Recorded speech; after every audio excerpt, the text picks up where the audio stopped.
So ya, good morning teman-teman. Jadi ketemu lagi di video saya. Ini video terbaru. Tadi barusan aja saya juga upload live charting saya tadi malam gitu ya.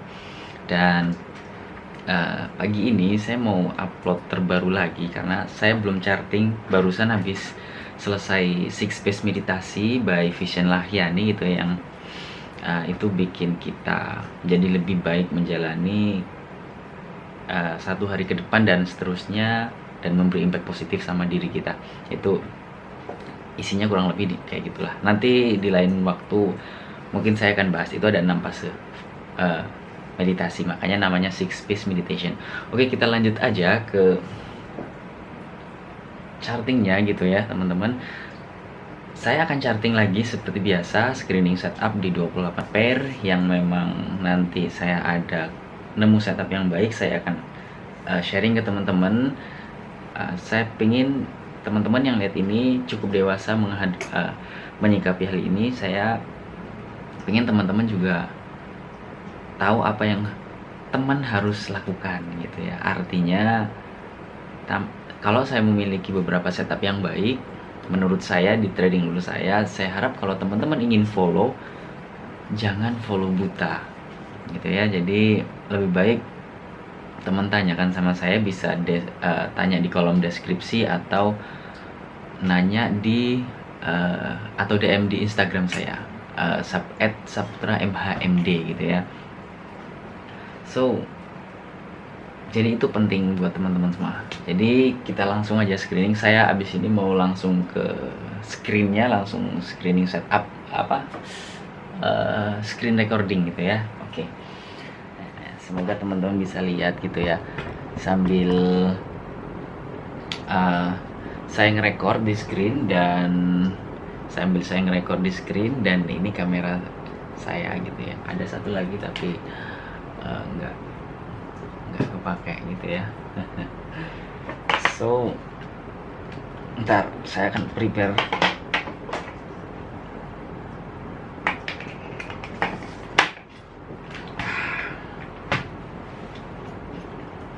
So saya harap teman-teman nanti bisa lihat screen ininya ya, screen dari layar monitor saya. Saya share di video sebelumnya yang baru banget.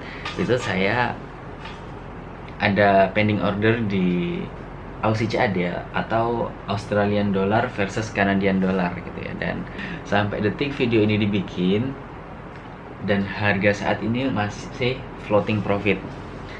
Nah, teman-teman bisa lihat di sini itu ada area drop base drop. Saya akan marking buat teman-teman gitu ya. Di sini ada drop base drop. Nah, kalau area ini berhasil ditembus, kemungkinan besar dia untuk 1/3 jauh lebih mudah. Itu clue pertamanya. Kenapa harga naik? Karena di sini ada unfilled order, sisa-sisa institusi yang mungkin ditempatkan di market kayak gitu teman-teman. So kita akan screening beberapa setup. Ini kemarin saya akan sedikit mereview setup kemarin gitu ya. Kalau ini mini range, lower base rally. Terus saya beli di harga 0,88830 dan stop lossnya di 88620. Nah, ini setup kemarin juga saya entry setup ini di GBP/JPY, dan setup ini udah close 1/1 dan close 1/3. Jadi setup ini work sesuai plan saya. USD/JPY gitu ya kemarin. Ini teman-teman harga hampir safety target, hit safety target, tapi pada akhirnya dia SL, dan which is okay karena ini sangat proper loss. Oke teman-teman, proper loss is part of winning strategi gitu ya. Dan ternyata dia merespon EMA 9 di sini, dan kemungkinan besar sih di sini dia merespon area yang ada di sekitaran sini. Nah, karena memang pada saat ini kalau di rules originalnya prediktif gitu ya, itu EMA 9 rally base rally plus EMA 9 ada di proximal atau minimal di dalam area. Nah, kalau ini contohnya ini ada rally base rally gitu ya, ada EMA 9 nya dan deket dengan harga proximal. Harga proximal itu mana? Harga proximal ini yang atas, distal itu yang bawah atau SL nya. Jadi harga proximal itu harga yang boleh kita nego, tapi harga distal itu nggak boleh kita nego apapun kondisinya, atau SL gitu ya. Dan beneran harga sentuh dan rally gitu ya. Oke, sekarang kita mulai charting. Kita mulai dari start with Euro USD, GBP USD, USGPY, Aussie USD. Ini areanya cukup oke. Ini saya marking aja tapi belum saya entry. Ini kemungkinan besar akan saya entry. Saya lihat nanti, saya screening lagi gitu ya. Saya cari setup yang screening area yang cukup oke. USD CAD, USD CHF,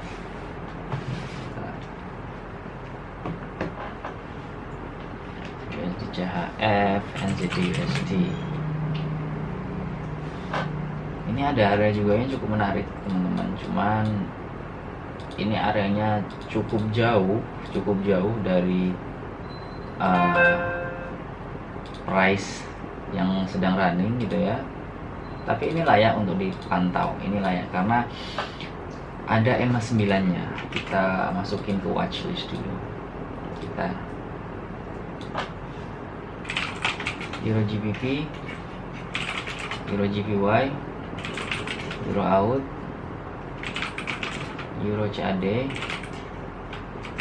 Euro CHF, Euro NZD. Nah, Euro CHF ini teman-teman, area ini gitu ya, kalau teman-teman lihat, area ini adalah area professional zone atau professional level. Kalau kita turun di time frame 30, itu akan kelihatan areanya. Sekarang kita turun ya. Sih, teman-teman bisa lihat ya. Ini area professional level. Rally, basing, rally. Quick retest. Quick retest ini adalah second evidence, bukti bahwa ada pending order dari institusi yang ditempatkan di market. Makanya kalau kata mentor saya, area yang bagus itu area yang ada knife through butter kayak kita. Bukan knife through butter kayak kita gini. Panci panas kalau kita pegang tuh karena panas langsung mantul. Nah, kayak gitu. Nah, ini contohnya. Jadi area yang kayak gini dari data backtest saya juga itu work teman-teman. Ya walaupun ada yang SL karena memang tetap akan ada hari di mana SL, akan tetap ada hari di mana TP. Dan ini benar, ini 1:3 kalau kita coba cek gitu ya, kurang lebih sini ini 1:3 udah. Nah, 1:3 udah dapat, udah close transaksi. Tapi saya nggak ambil setup ini. Kenapa? Karena bukan makanan saya yang seperti apa gitu kan. Mungkin teman-teman nanyain. So gini teman, saya trading hanya di time frame 1 jam atau 240 menit atau H4 atau 144 menit atau 55 menit. Saya hanya trading di time frame itu. Di bawah itu saya nggak pernah ambil transaksinya. Nah, kayak gitu teman-teman. Saya I don't care. Karena saya trading di time frame yang lebih rendah dari 55 menit saya nggak nyaman. Karena akan membuat saya over charting, membuat saya lebih sering di market mantengin chart itu. Saya nggak cocok dan nggak nyaman sama hal itu. Jadi itu ya. Ini 1:3 ini saya ambil sebelum harga ke hit, tapi saya nggak ambil karena memang bukan makanan saya.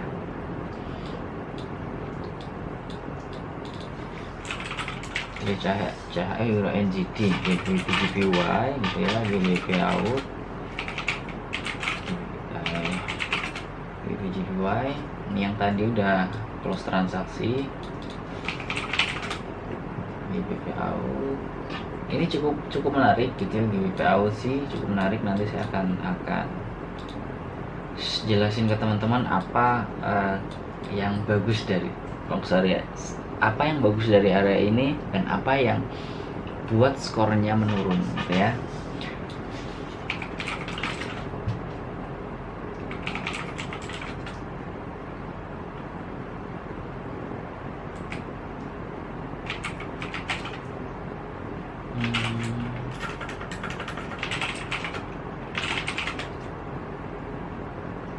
Aussie GPY ini ada area juga, nanti kita screening lebih detail gitu ya. Sekarang kita marking aja dulu, mostly ini rally base rally.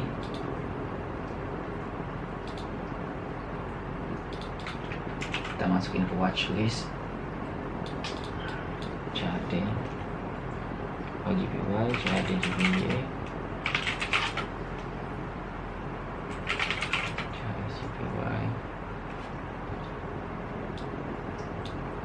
nah teman-teman lihat gitu ya, ini ada area yang rally base rally, ada area rally base rally. Biasanya teman-teman gitu ya, ini langsung saya praktekin ke teman-teman ya. Saya belum ngeliat di time frame rendahnya seperti apa untuk ngeliat area UFO nya. Ini real, nggak ngada-ngada gitu ya. Nah ini area ini clear ya, rally base rally. Nah ini rally base rally. Saya nggak mau ambil area seperti ini. Kenapa? Biasanya area seperti ini sering ditembus. Nah kalau kita turun ke time frame yang lebih rendah, ini biasanya area original rally base rally-nya ada di time frame yang lebih kecil, ada di bawah atau ada di bawahnya. Kenapa? Karena saya notif di bagian ekor ini. Kalau teman-teman bisa lihat ya, saya notif di area yang itu. Saya notif di area bagian ekor ini. Sekarang kita coba turun time frame ya. Kemungkinan besar kalau saya lihat gitu ya, di sini ada rally base rally yang lebih kecil. Saya kasih warna merah ke 30 karena weeknya terlalu panjang. Kita turun ke 15.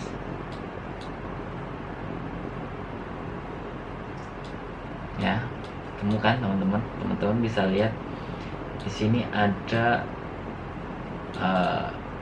mungkin buat teman-teman ini agak sulit buat dilihat gitu ya, tapi kalau buat saya karena udah terbiasa, mata saya udah terlatih, ini udah jadi hal yang mudah buat saya lihat.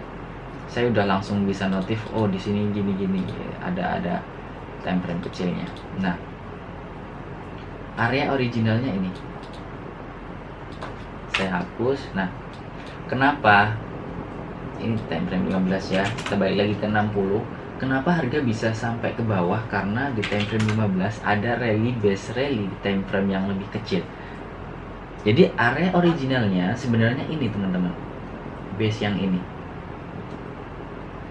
Jadi kenapa, itu alasan kenapa area ini nggak begitu menarik untuk diambil gitu ya. Bisa work nggak? Jelas bisa, jelas juga SL. Tapi kan kita tidak bicara pengambilan transaksi secara by data gitu ya teman-teman. Kayak kita nggak, saya pribadi nggak mau menempatkan uang saya, meresikokan uang saya di tempat yang saya nggak nyaman dan di tempat yang saya nggak cocok, di tempat yang saya nggak tahu gitu. Contohnya kayak gini. Oke, kita lanjut. CHF-JPY.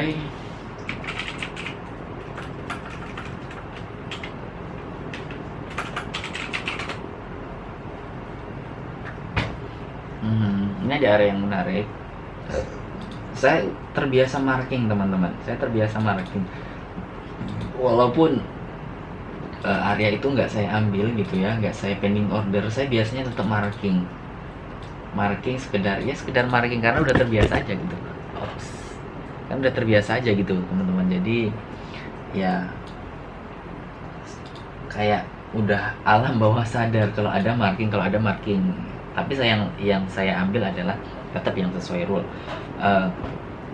EMA 9 di proximal atau enggak itu tetap oke.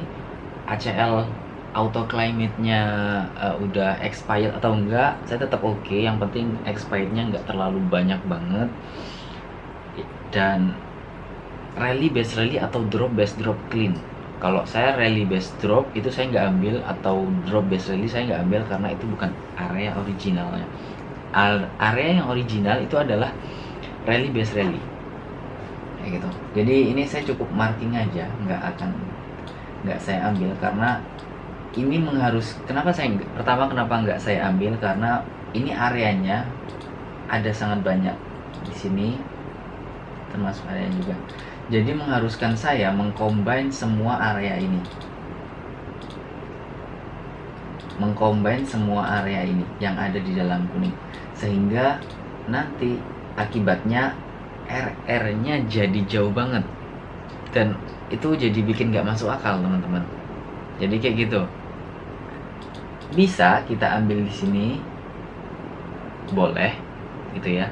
Konsekuensinya adalah kalau harga ternyata merespon area yang paling bawah, maka kita SL, gitu ya teman-teman. Itu konsekuensi pertama. Tapi kalau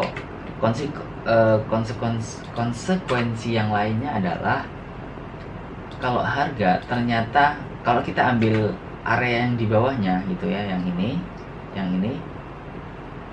konsekuensinya adalah kita kalau misal harga cuma sampai sini dan langsung rally, area kita nggak kepanggil. Itu kan, jadi tetap ada pro and cons-nya. Balik lagi ke rules teman-teman semua gitu ya. Saya bicara kalau teman-teman udah punya rules trading yang valid dan baku. So jadi itu udah 15 menit gitu ya. NZD/JPY, oke. AUCAD, AUCHF, AUNZD. Nah teman-teman, ini ada pivot in control namanya. Pivot in control. Kalau teman-teman tahu pivot in control, teman-teman akan mudah memetakan di mana teman-teman akan beli dan akan jual.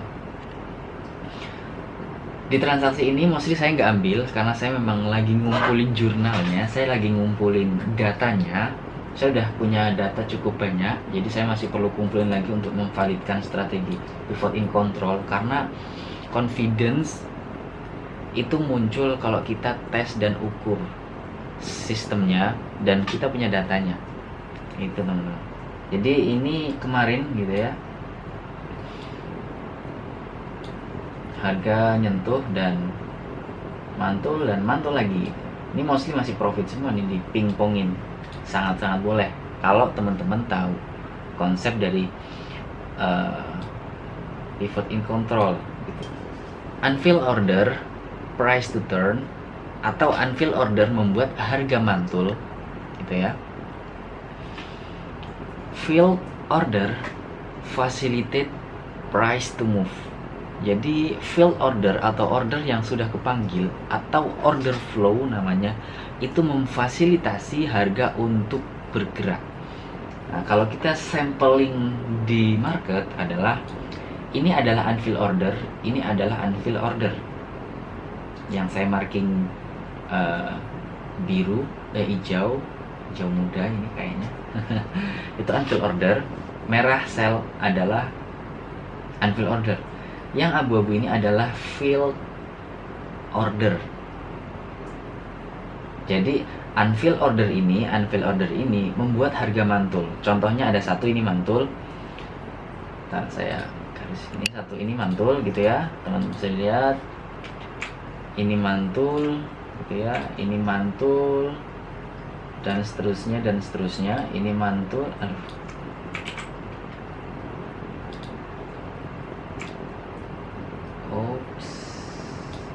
Come on. Ini mantul gitu ya, teman-teman bisa lihat. Ini nggak kena tapi mantul juga gitu ya. Ini mantul dan ini terjadi sering, dan ini mantul. Seperti kalimat tadi gitu ya. Unfill order itu yang mana? Adalah marking merah dan marking hijau ini, unfilled order price to move. Unfilled order price to turn. Unfilled order membuat harga mantul. Filled order, nah filled order yang ini memfasilitasi harga untuk bergerak, memfasilitasi harga untuk bergerak. Jadi dia bisa mantul unfilled to turn dengan mudah karena nggak ada signifikan unfilled order di sana. Jadi willing buyer dan willing seller itu relatif sama. Nah, kalau kondisinya teman-teman tahu pivot in control, tahu konsep unfilled order, di mana harga mantul, di mana harga akan bergerak, teman-teman akan selamat selama pakai SL dan risk money manajemennya sehat gitu ya, dan baku. Kita lanjut lagi, out NZD, CAD CHF, NZD CAD, CAD CHF juga, CAD CHF gitu ya teman-teman. Ini juga kemarin saya marking, konsepnya sama, unfilled order, harga mantul.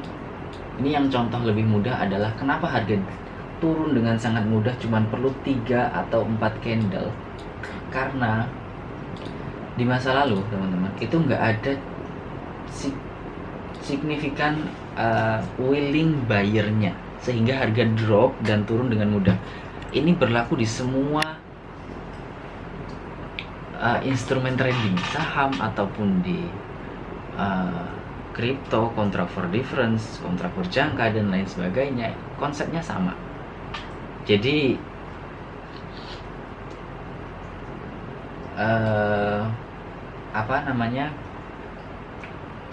kenapa harga bisa turun dengan sangat mudah ya, karena nggak ada signifikan willing buyer dan nggak ada sini, khusus untuk case ini gitu ya teman-teman, nggak ada signifikan willing buyer-nya, sehingga harga drop dengan sangat mudah.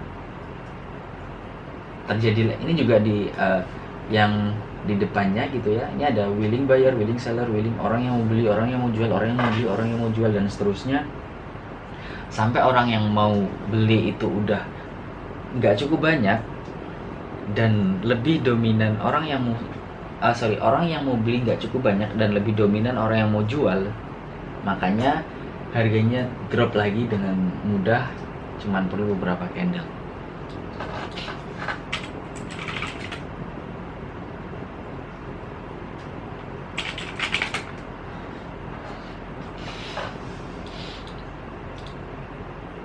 Oke, kita punya area juga, ini cukup oke kayaknya.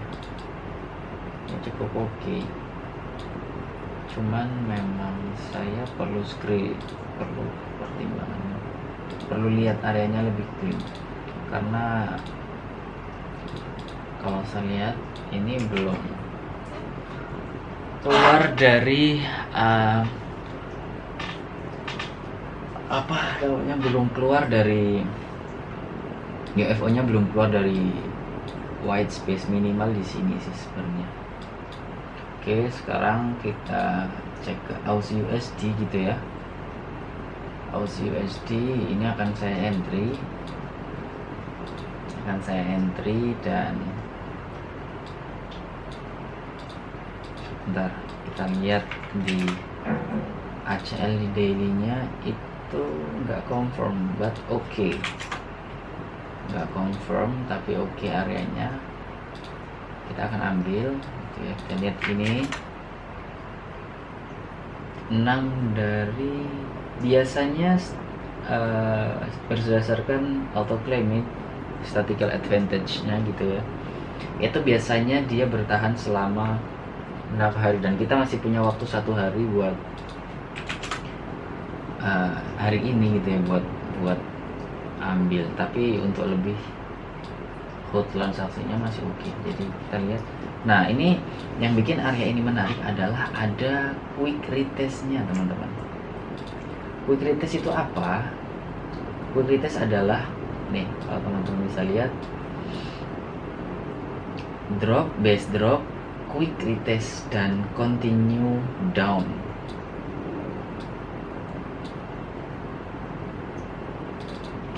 saya akan pasang TP dan SL nya 73 456 78 9 5 pips gitu ya.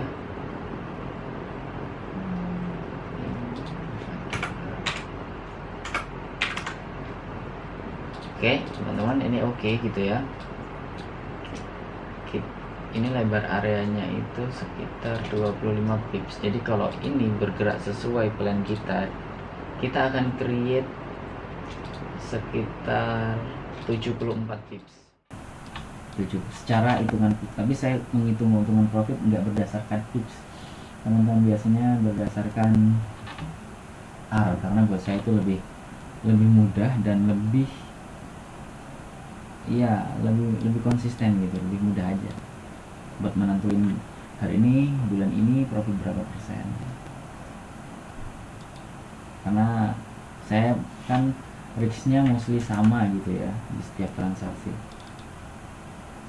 4 dari 6. Oke, ini area yang sangat bagus gitu ya. Ini area yang bagus dan saya akan ambil. Cukup oke sih, ini areanya yang cukup oke. Saya akan ambil area ini. 1, 2, 3. Proximalnya 74 berarti 69. Oke teman-teman, ini kita punya setup di 35 pips. Oke teman-teman, karena tadi ada beberapa hambatan gitu ya, karena storage-nya full, jadi saya harus jeda ulang dan pindah filenya.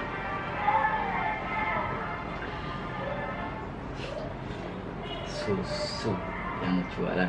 Oke, saya akan melakukan pending order gitu ya teman-teman, tapi untuk jurnal tradingnya saya tidak akan memperlihatkan karena itu rahasia gitu ya teman-teman, karena itu aset saya yang nggak bisa saya publish untuk publik, kecuali untuk investor gitu ya. Saya welcome untuk sharing tentang jurnal trading saya, karena itu diperlukan memang. Oke, sekarang kita lanjut. Hampir. Oke, kita akan pending order di Aussie USD gitu ya. Aussie USD kita akan pending order, terus GBP Aussie dan Aussie GPY. Kita akan pending order 3 area ini. Oke, kita pertama Aussie USD dulu. Base rally, ada EMA 9 nya mau masuk nanti di dekat area buy saya. Oke, kita copy dulu link chartnya, masuk di ini. ACL nya setupnya buy di order 60, pairnya Aussie USD.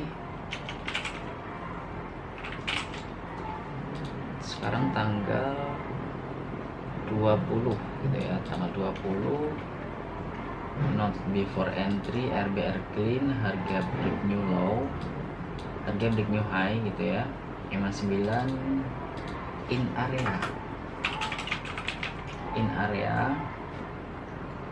area mini range bottom base, kita lihat no.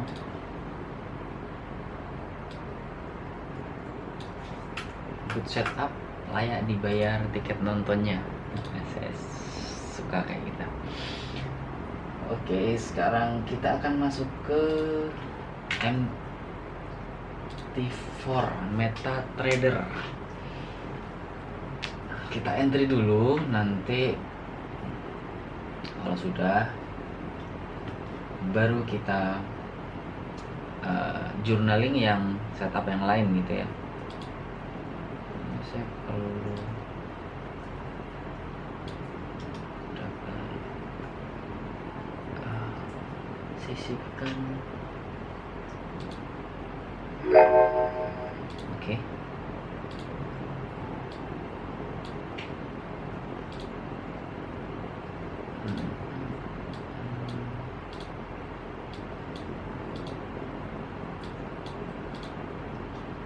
Oke, teman-teman.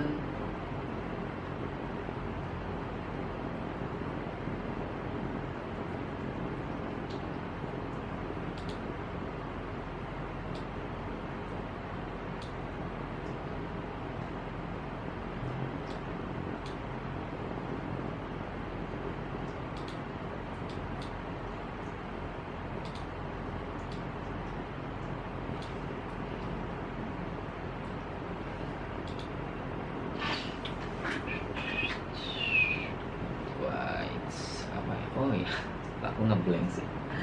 Audio SD ini sangat-sangat panjang ya teman-teman. Oh sorry, sangat panjang ini videonya. Oke.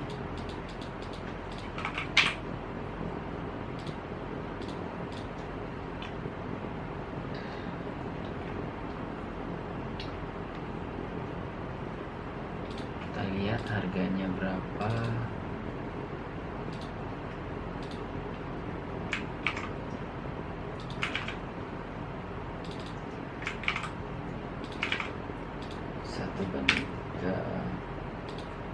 Oke teman-teman, saya barusan aja lihat gitu ya, di setup saya Aussie CAD udah hit safety target 1:3, 1:1, jadi saya udah risk free gitu ya, risk free, jadi cukup oke. 0,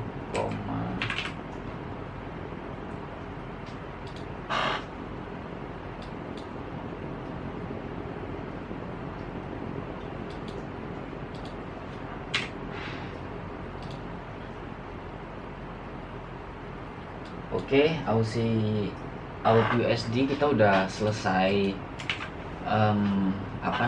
udah selesai PO-nya atau pending order. Ini yang tadi aku bilang Aussie CAD udah 1:1 teman-teman.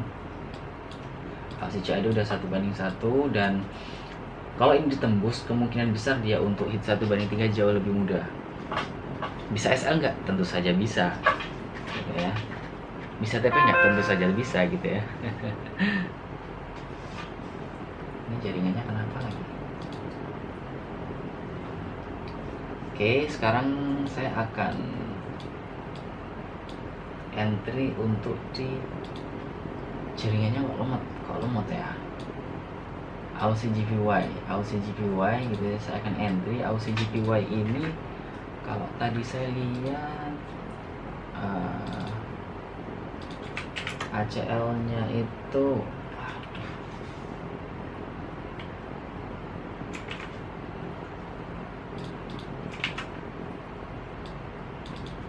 kenapa lemot sekali jaringan saya.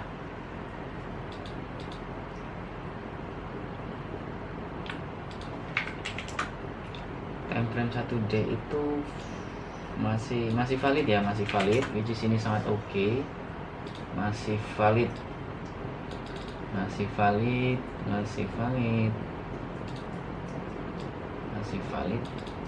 Kita save direct linknya. Harganya juga sama, bedanya ini EMA 9 nya no proximal. RBR harga breaking new high, ada mini range upper base gitu ya di sini.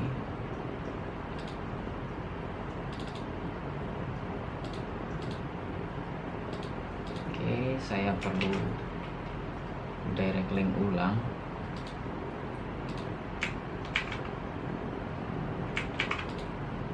RBR nya harganya mini range.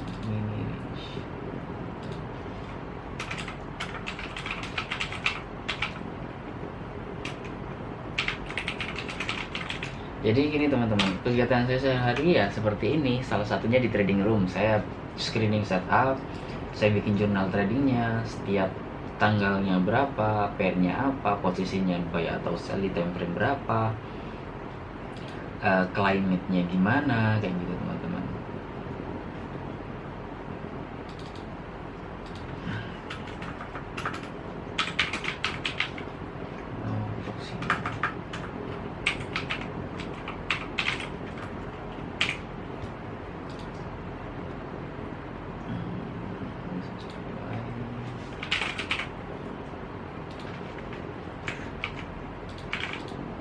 Oke, setupnya sama 60 ACL-nya yes, cocok.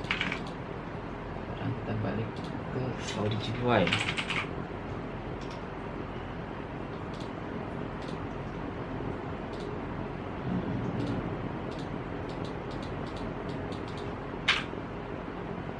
Kebetulan gitu ya teman-teman, bulan ini itu sampai hari ini tanggal 20 saya profit cukup oke gitu ya, cukup oke.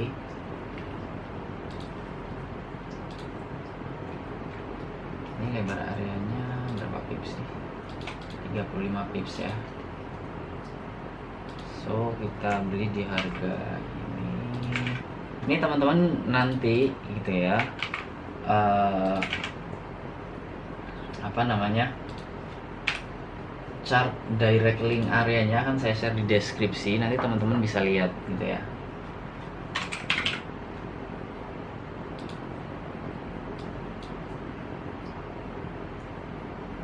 Atau jadi teman-teman bisa punya gambaran nih, oh area-area yang saya ambil itu kayak gini nih. Nah gitu, jadi teman-teman punya benchmarknya gitu ya. Oke, giveaway out ini cukup oke. Oke, jadi CHF nih kita kalah aja USD-SGD. Oke, jadi kita punya 3 setup ya. Oh ya, buat teman-teman gitu ya, saya termasuk tipe yang agresif gitu ya teman-teman. Jadi korelasi saya ambil, tapi biasanya saya membatasi korelasinya. Ada beberapa step yang saya batasi, mungkin saya bahas di video yang lain karena ini udah panjang banget teman-teman, udah panjang banget. Nanti saya mungkin video ini akan saya bagi jadi 2 part mungkin ya. So ini di GBP out gitu ya. Oke, GBP out.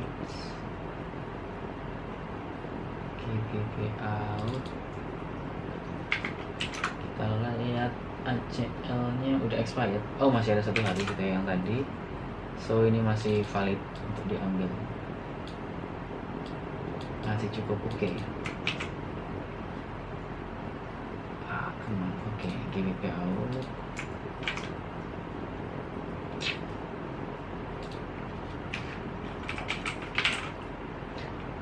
Sama.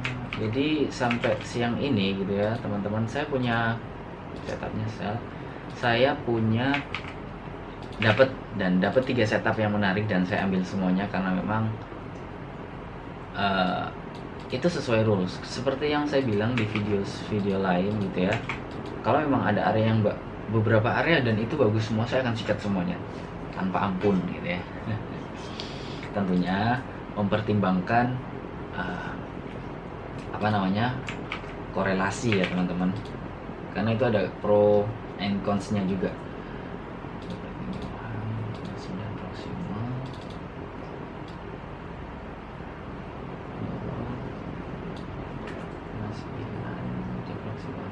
Oke, sekarang kita tinggal pending order lagi.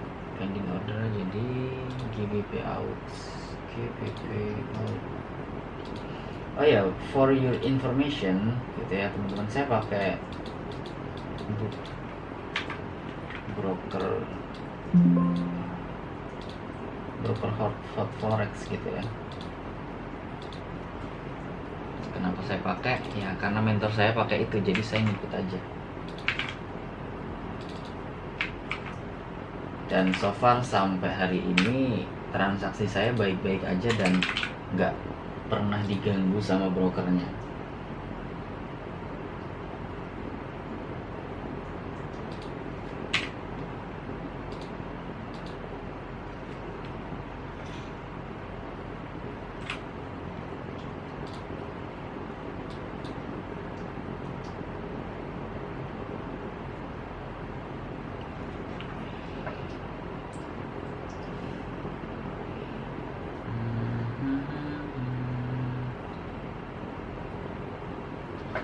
Oke teman-teman,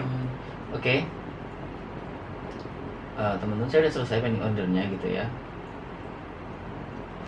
saya akan Ctrl N Ctrl T. Nah, saya akan perlihatkan sama teman-teman bahwa saya beneran entry gitu, tapi nggak akan saya ngeliatin balance saya berapa dan sebagainya gitu ya.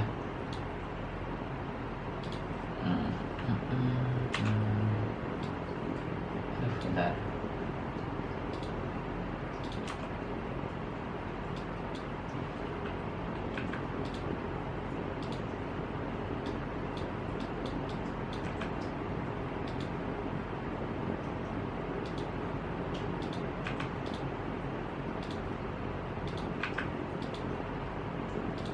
Oke teman-teman, jadi teman-teman saya akan ngeliatin sama teman-teman kalau saya beneran entry dan ini nggak di cancel gitu ya kalau setelah video ini di close gitu ya. Takutnya teman-teman mikir gitu, tapi ya up to you lah. Ini setup yang saya ambil setup ini ada ambil 1:1, 1:2 dan 1:3. 1, 1:2, 1:3. Dan ini ada SL-nya, lihat nih SL-nya ada 1:1, 1:3. Ini juga sama, ada SL-nya. Ini juga sama, ada SL-nya. Jadi teman-teman, transaksi saya mostly menggunakan SL, nggak pernah enggak. Itu yang bikin saya trading dengan sangat santai dan sangat, ya, saya nyaman lah sama ini. Karena memang tujuan saya dari awal saya pengen trading yang santai. So, mungkin itu aja teman-teman video dari saya. Semoga teman-teman terbantu dan punya benchmark, punya gambaran sama pengalaman atau buat penambahan pengetahuan di industri trading gitu ya. Jadi saya harap teman-teman bisa dewasa menyikapi ini semua, dan see on another video, and bye.